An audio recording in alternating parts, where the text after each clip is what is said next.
শিবির ছাত্র দল সন্ত্রাস করে তিনটি দল লীগ শিবির ছাত্র দল শিক্ষার সন্ত্রাস জবাব দে শিবিরের হামলা কেন শিবিরের সন্ত্রাস সেই ঐতিহাসিক ছাত্রলীগের যে রাজনীতি তা আবার নতুন করে ফিরে আসছে ছাত্র দল এবং ছাত্র শিবির।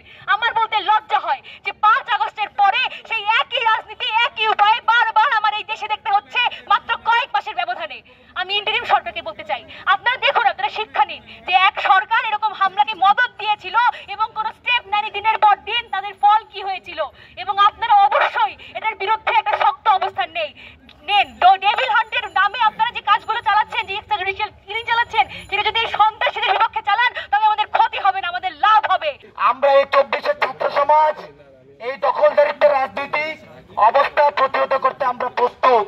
তাই আমরা স্পষ্টভাবে জানান দিতে চাই, যারা এই শিবিরের কর্মীরা এই হামলার সাথে জড়িত, আপনারা অতি দ্রুত তাদেরকে আইনের আওতায় আনুন এবং ইন্টারিম সরকারকে একই সাথে অবিলম্বে জানান দিতে চাই, এই দেশের নিরাপত্তা ব্যবস্থাতে দিন দিন অবনতি হচ্ছে, সেই নিরাপত্তা ব্যবস্থা অতি দ্রুত জোরদার করতে হবে। আমরা আপনাদেরকে পরিষ্কার ভাষা বলতে চাই, দয়া করে ভবিষ্যতে বাংলাদেশের শিক্ষা প্রতিষ্ঠানগুলোতে আপনাদের রাজনৈতিক এরকম নোংরামি আমাদেরকে দেখাবেন না।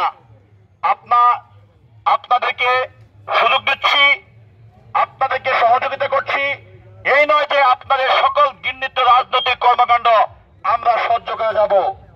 আপনারা যেমন ভালো কাজ করলে আপনাদের পাশে থেকে আমরা প্রশংসা করব, সহযোগিতার হাত বাড়িয়ে দিব, একই সাথে আপনাদের ঘৃণিত যে রাজনৈতিক কার্যকলাপ সেগুলোর বিরুদ্ধে সমালোচনা